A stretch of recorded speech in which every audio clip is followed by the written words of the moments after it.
Alright, we're going to do a video here on this 2014 Keystone Springdale Model 320. This fifth wheel trailer is about 34 feet long, weighs about 7,500 pounds, currently set up to sleep 10 with the front bunkhouse.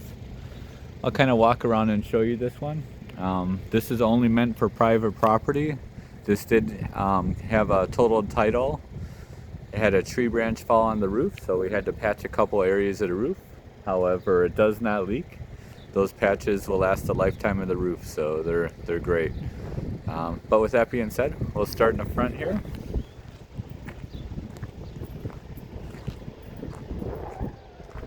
And walking around, you'll see it has a large power awning, power landing gear.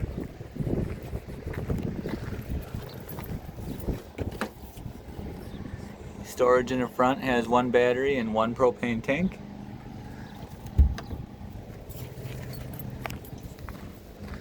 Another storage compartment on the side here.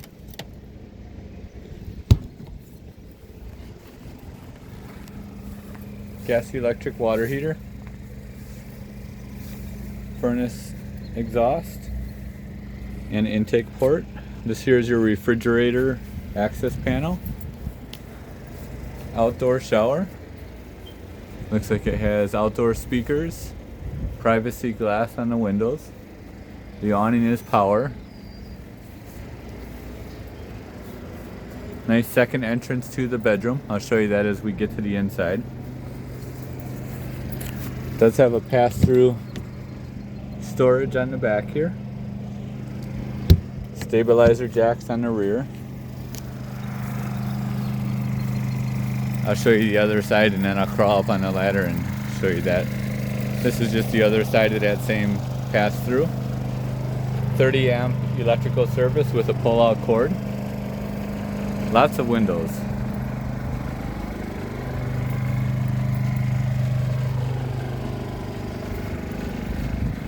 Large power slide out.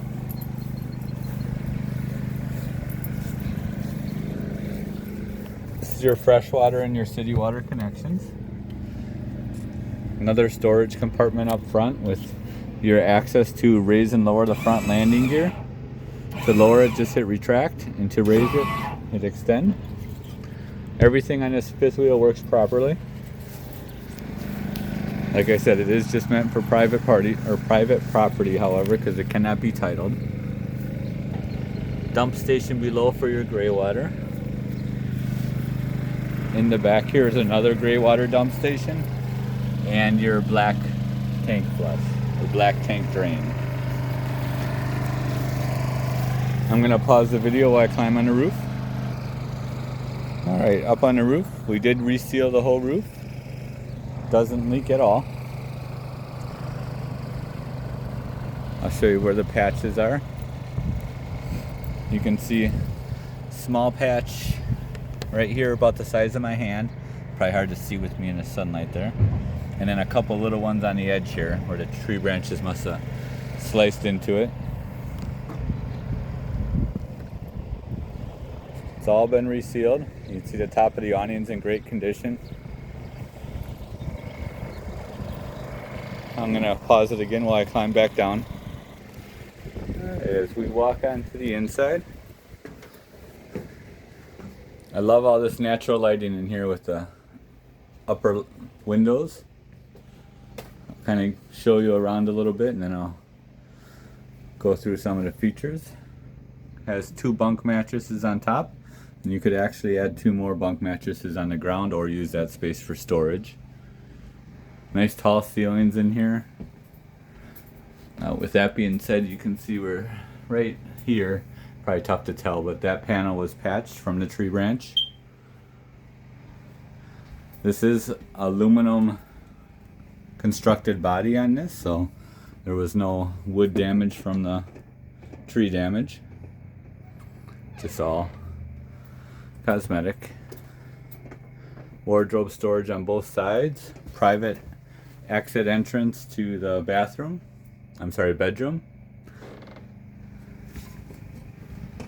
Dinette here folds down into a bed, and then the couch here folds out into a bed.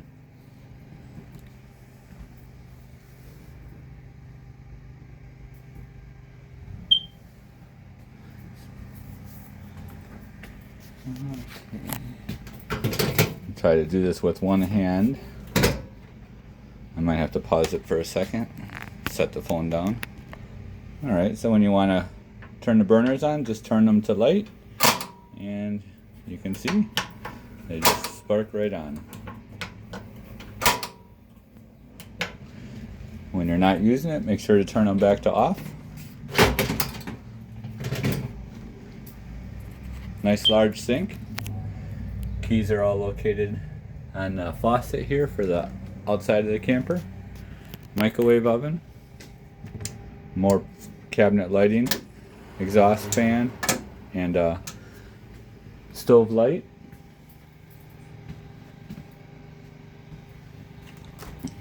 Refrigerator. Nice and cold. I'm sorry, that was the freezer. And the refrigerator is also cold, just not as cold. Down here is your power center.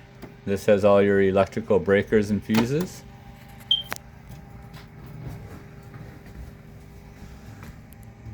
Oven here.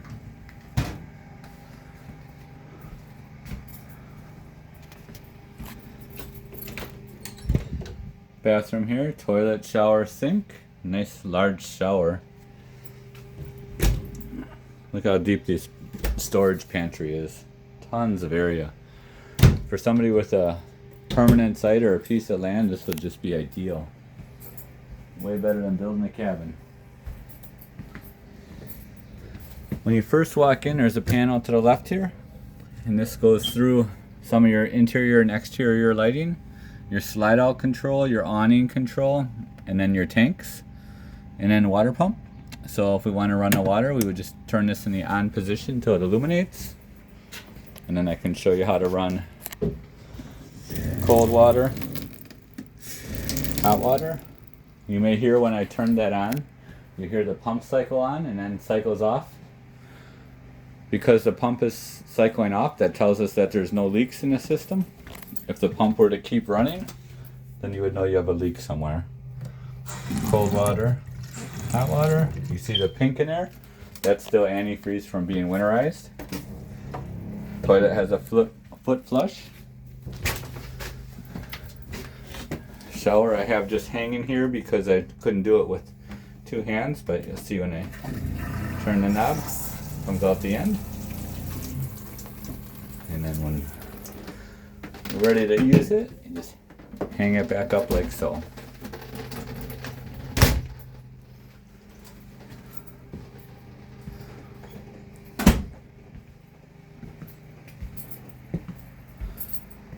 Come back over here and shut off the water pump. Turn on the water heater. You can run it off of either gas or electric. I'll run it off gas so you can see it work. Press the light button there. It does have a self-lighting pilot. We'll come over here. Takes about 30 seconds or so and you'll hear it light. You probably just heard that. Look down in there, you'll see the flames going. Be careful, this does get hot here.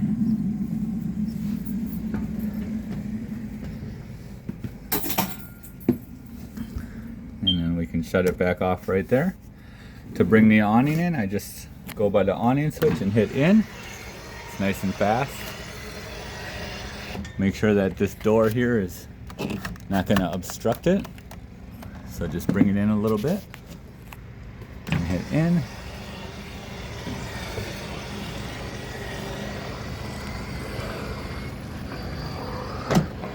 Till it goes all the way in retracted. Your tank levels are right here. Battery level showing full, freshwater third, black and gray are empty.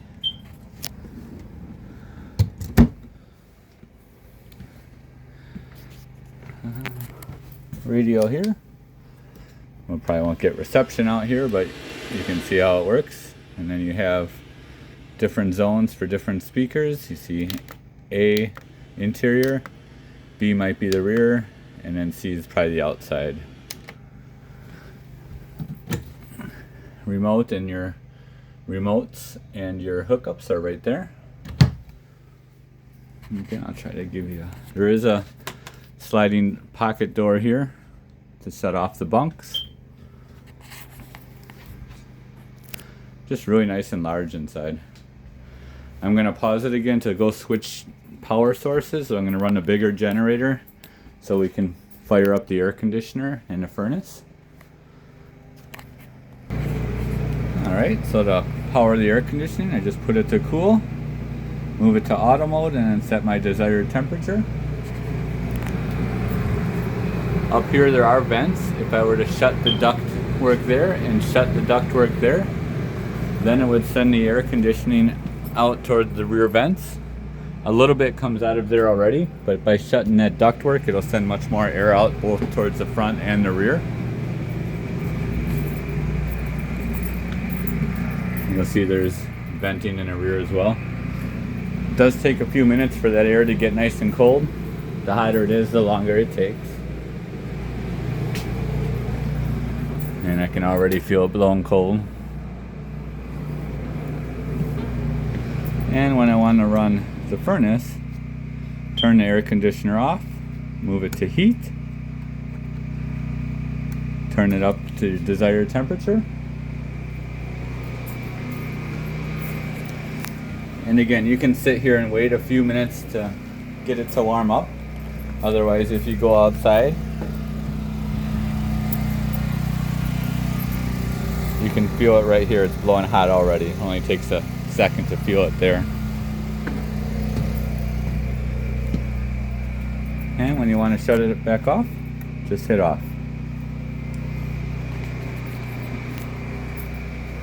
That should be just about everything. I just want to show you the slide out.